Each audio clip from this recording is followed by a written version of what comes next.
It's a film that's meant to get out to audiences, and the title of the play was The Thing with Feathers. And apparently that's too obscure. So we decided on Roost, and then there's more title iterations coming to a theater near you. But you know, it's about the micro and the macro. One of the things that I loved about Emily when I was a young girl was the details of the small things. Mm-hmm. You know, I remember reading the poem, I heard a fly buzz when I died, and I thought, oh my God, this is the tiniest moment in the biggest idea. Mm-hmm. And that's a little bit of what we're trying to dig into. It's this one family's experience, but it implicates sort of a larger dynamic of gaslighting and, you know, all of these things that... Well, and while you're talking about kind of small particular details in the role that plays, so much of this film is shot with these beautiful extreme close-ups, which does a couple of things. It makes us feel so intimate with the characters, but it also means that there's so much that's either blurred in the background or that we're not seeing off screen. Was that something that you went in knowing you wanted to be kind of a specific cinematographic choice? Yeah, I mean, it was the writer Scott Organ, who I adore and who I think is a really talented playwright. We worked together before, and our next project together was the first project we met over, and our next project is called 11 Hours West, and it's a modern romance. And when he sent me the play, he just wanted my notes on the play, and I was like, this is a great play, and it's a great film. And it has an interior sense that in COVID, I said we can shoot this now. We can make a slightly claustrophobic movie, you know. And so we, you know, thought this interior world of this family is so contained. Even if you're in a vast landscape, if you're going through something quite intense on the interior, that's, you know, that's emblematic of so much of what we've all gone through, right? So, and I was worried about shooting it where we shot it because I wanted it to be accessible. I didn't want it to be a rarefied experience. I wanted it to be something that was bigger. But my DP, Bobby Bukowski, and I, you know, had a lot of conversations about exactly what you're discussing. So.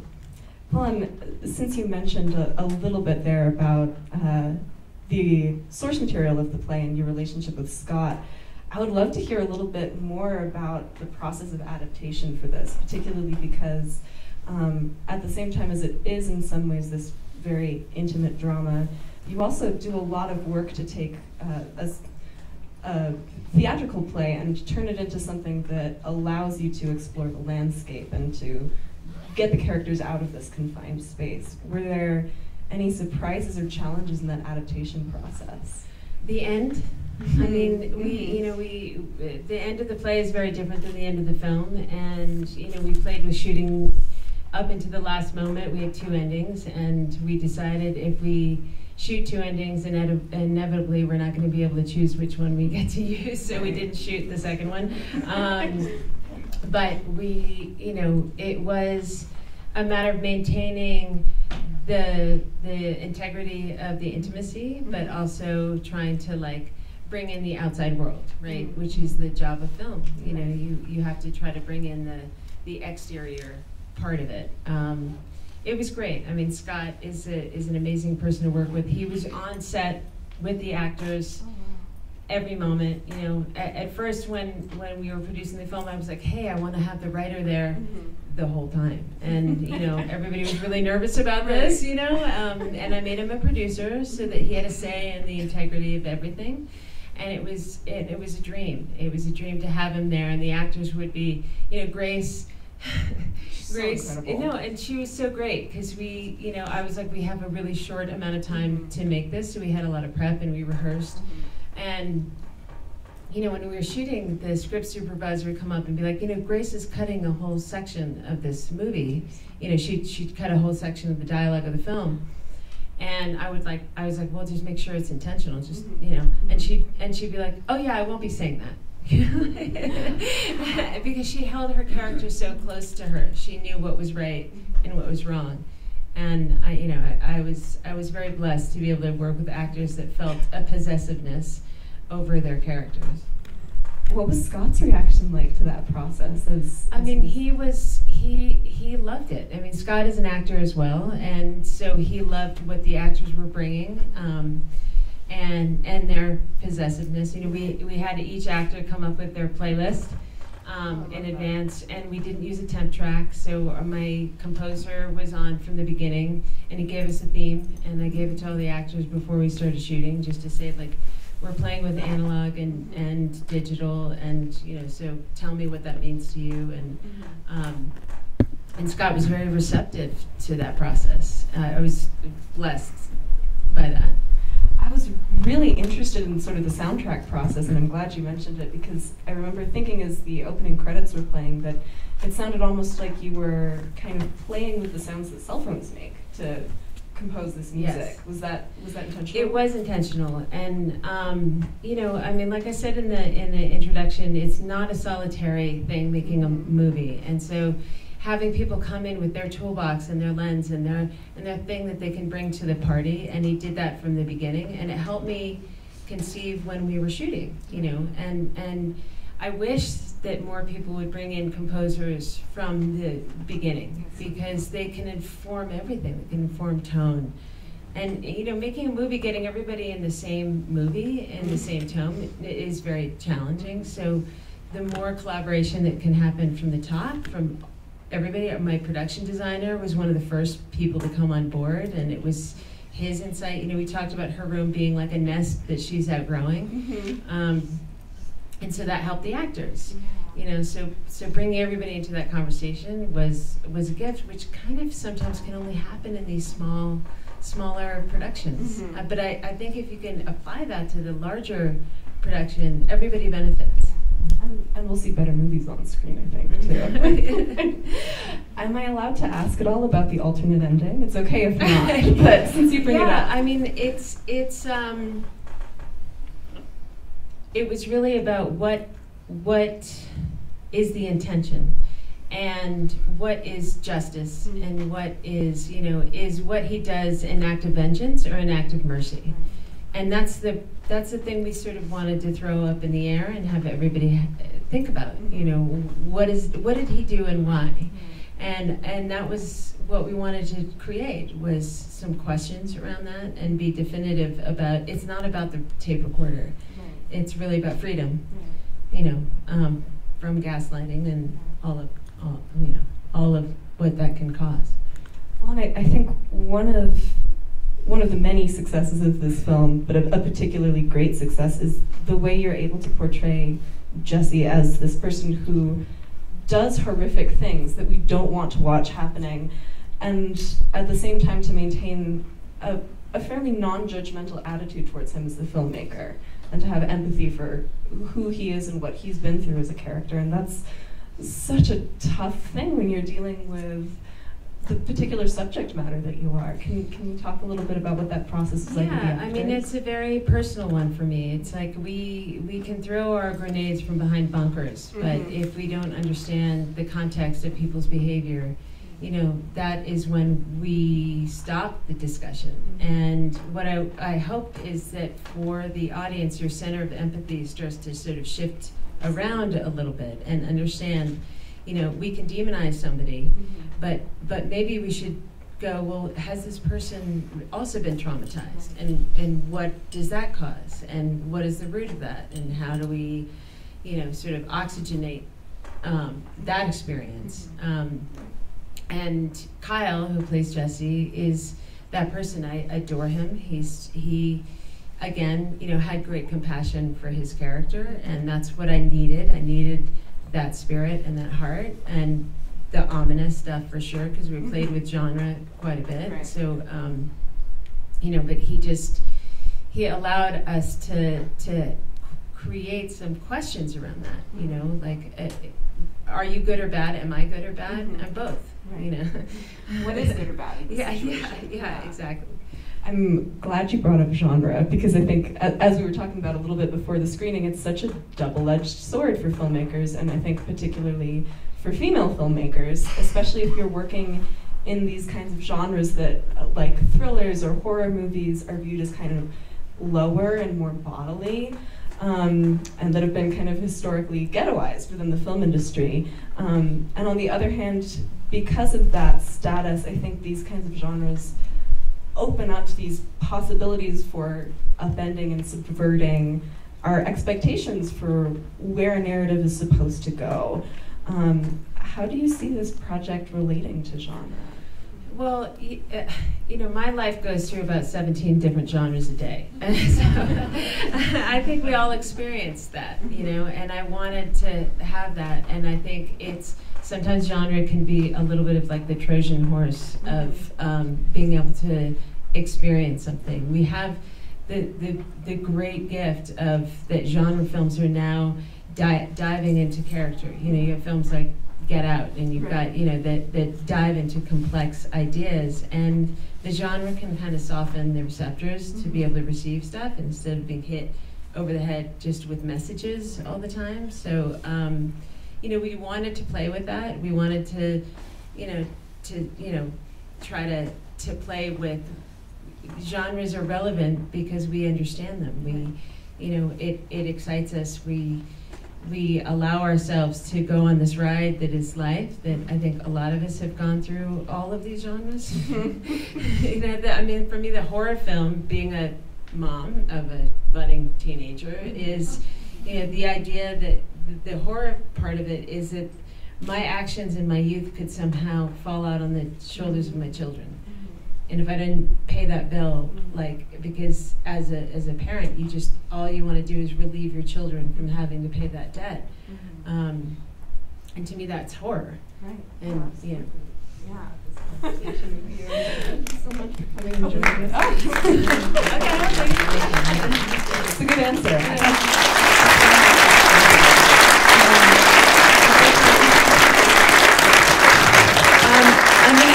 I'm curious if anybody has any questions. Yeah. Yes. I want to start by thanking you for having the courage and stamina to make this film on such a sensitive and vulnerable topic. It feels like taking 3 tequila shots and feel the hangover right afterwards. It is very realistic in terms of the pain and the trauma and how that is passed from one person to another. And one thing I noticed about the beginning, there is during the phone call, FaceTime between Jessie and the younger girl, they said something is a thing with feathers, and they intentionally ignored the word hope. So I want to know, as far as that is concerned, because you mentioned some of the intention behind the film, in terms of gaslighting, freedom, justice, those are some things. I want to hear more about what are some of the messages or maybe questions you're trying to answer. My God, what an incredible question. For those of you that didn't hear it, was, you know, the quote is, "Hope is the thing with feathers." And, you know, and we leave out the word hope in the dialogue. There's a lot more that was left on the cutting room floor that was the wordsmithing. And hope is a kind of freedom. And what affords you freedom, and what affords you the sort of ability to have hope. And for many, it's to be seen, it's to be heard, it's to be acknowledged. And when you're not seen and heard and acknowledged, it can kind of be a corrosive effect on your ability to dream and to hope. And so the idea is, well, what are the ingredients that allow people to have that, you know, trajectory in life? And that's, I mean, fundamentally what we wanted to play with. You know, it's all over, you know, the idea that, you know, you are flawed, we're all flawed, but it's acknowledging that and acknowledging our humanity and our ability to be all things. So thank you for noticing, because we had a lot of talks about it. I appreciate it. Yes.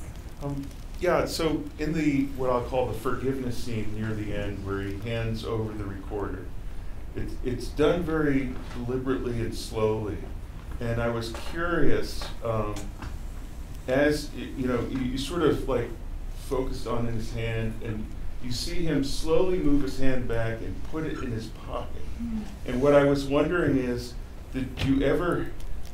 was there ever sort of like the script temptation to go, I guess what you could call the Hollywood route, which would have been, he took the SD card out of the recorder, right?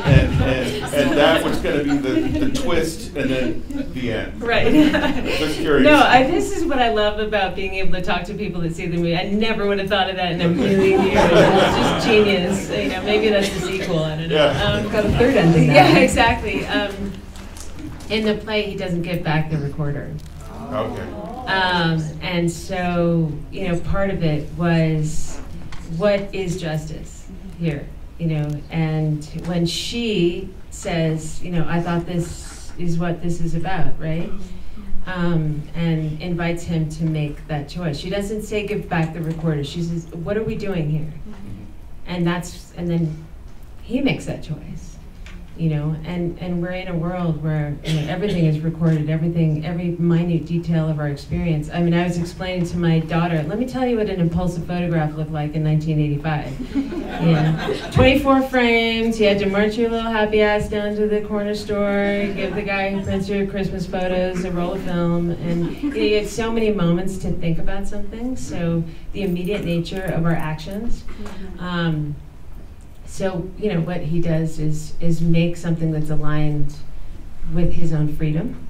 Okay. Not just her freedom, and not, you know, and not just, it's his freedom. Is it really about this thing, or is it about something else? I think we probably have time for one more. One thing that I noticed is this is a very powerful film to watch as an audience member. It's very fresh, unique. I think a lot of that, from my perspective, maybe come from the uncertainty. As an audience member, we're not certain what we're watching. And I wonder how much of this is purposeful. I assume, for example, the genre jumping is intended to, you know, add another layer of uncertainty for the audience member. I wonder if you have any thoughts on that. Well, part of it is staying present. Question? Yeah, I mean, I think you were asking about sort of the role of uncertainty in crafting this narrative. yeah, I mean, some of it was to get us to stay present in their experiences and not make assumptions about, you know, what they're going to do or what they're going through, you know, and to try to stay with them as they go through this journey. So it was, I mean, I'm very thankful to my editor, because we really had to push-pull a lot, and, you know, is it too much, is it too little, you know, and with the music too, we'd have some parts of the score, and I was like, this is a little pushy, you know, we're telegraphing too much, we got to pull it back. So I, you know, thank you for saying that, because it was a process for sure.